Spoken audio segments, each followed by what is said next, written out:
शिवाय।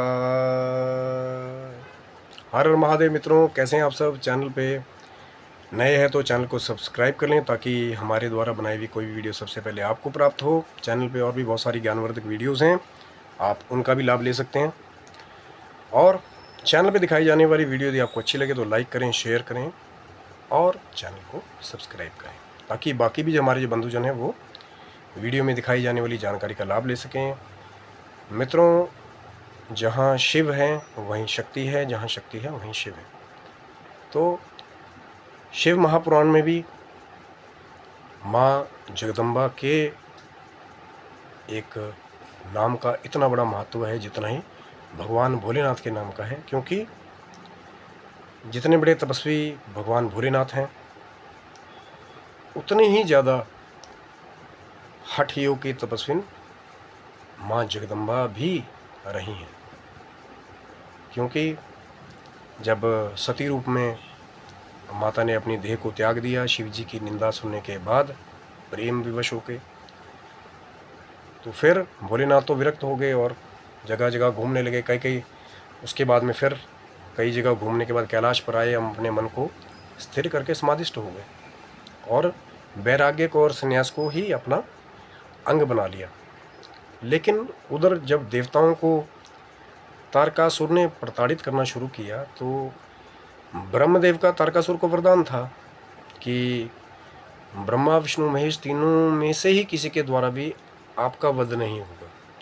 क्योंकि तारकासुर ने यह वरदान मांगा था कि जो शिवजी के वीर्य से उत्पन्न पुत्र होगा उसी के द्वारा मेरा वध हो। क्योंकि तारकासुर को ये लगता था कि शिवजी तो विरक्त हैं, सन्यासी हैं, बैरागी है, तो विवाह कभी करेंगे नहीं, तो इनका पुत्र कभी होगा नहीं, तो मेरी मृत्यु कभी होगी नहीं। तो उसी कार्य को सिद्ध करने के लिए तो देवताओं को लगा कि भैया अगर तारकासुर का अंत करना है तो शिवजी का विवाह तो करवाना पड़ेगा। और शिवजी के विवाह के लिए किसी ऐसी स्त्री का होना भी बहुत ज़रूरी है जो शिवजी महाराज के तेज को सहन कर सके, क्योंकि तो स्वयं भगवान रुद्र हैं कि जरा सी बात पे अगर कहीं क्रोध आ जाए बाबा को, वैसे तो बड़े भोले हैं पर अगर कहीं क्रोध आ गया तो फिर शामत है। जैसे दक्ष के अपने ही ससुर के यज्ञ का विध्वंस कर दिया था शिवजी ने, क्योंकि बहुत सारे असंख्य गण हैं उनके पास जो संहार करने में समर्थ हैं, वीरभद्र जैसे। तो देवताओं ने क्या काम किया, फिर ब्रह्मा जी के पास गए। ब्रह्मा जी ने सुझाव दिया कि आप माँ जगदम्बा की शरण में जाएं। विष्णु जी ने भी यही बताया कि सिर्फ वही समर्थ हैं, अगर वो पार्वती रूप से उत्पन्न होकर के भगवान शिव जी का वर्ण कर लें तब जाके उनका पुत्र होगा और वो जाके तारकासुर का अंत करेगा। और फिर जाकर के उन्होंने हिमालय को, जिनको हिमाचल राज कहा जाता है, और उनकी पत्नी मैना को जाकर के समझाया कि आप तपस्या करें माँ जगदम्बा की, तो फिर वो आपको पुत्री रूप में प्राप्त होंगी। उसके बाद फिर आप उनका विवाह शिव जी से कर दीजिएगा जब उत्तम समय आएगा। उन्होंने भी वही कार्य किया, वो बड़े प्रसन्न हुए।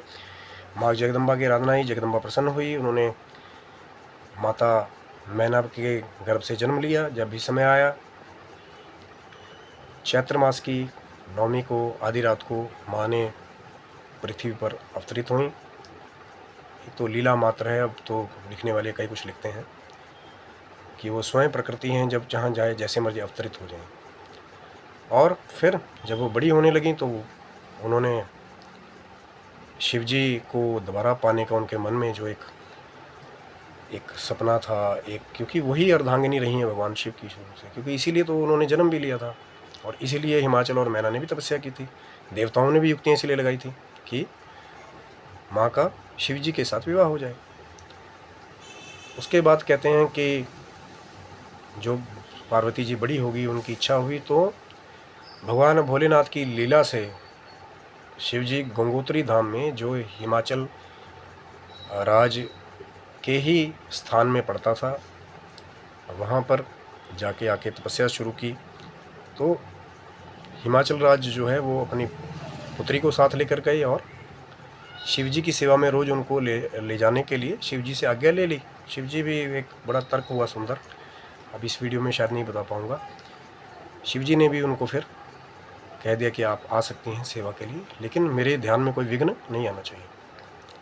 तो पार्वती माता रोज़ जाती वहाँ पे और शिव जी की सेवा करती हैं अनन्य भाव से। लेकिन कहीं ना कहीं शिव जी ये चाहते थे कि माँ के मन में तपस्या का कोई गर्व ना रहे कि मैं बड़ी सेवा कर रही हूँ। कई बार लोग गर्व बड़ा उनको घमंड आ जाता है कि भाई मैं बड़ा बड़ा भक्त हूँ, बड़ी सेवा कर रहा हूँ, तो उसको चूर करना भी प्रभु का काम है। तो शिव जी कहते थे जब तक इसका ये अभिमान दूर नहीं होगा तब तक मैं विवाह नहीं करूँगा। तो लीलावश जब देवताओं ने फिर जब पार्वती माँ वहाँ जाने लगी, उनको पता लगा, तो उन्होंने काम को वहाँ भेजा वसंत के साथ कि जाओ शिव जी को काम वेल किया जाए और वो फिर पार्वती जी के साथ विवाह करके पुत्र की प्राप्ति करें।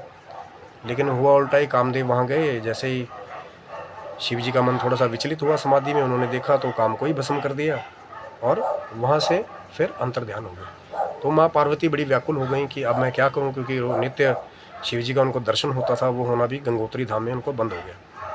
तो फिर वो जो है वेदना से भर गई और प्रभु की ही लीला से नारद जी उनके घर पे गए। उन्होंने वो मंत्र जो पंचाक्षर मंत्र है नमः शिवाय का उपदेश पार्वती को दिया कि आप इसके द्वारा तपस्या करें।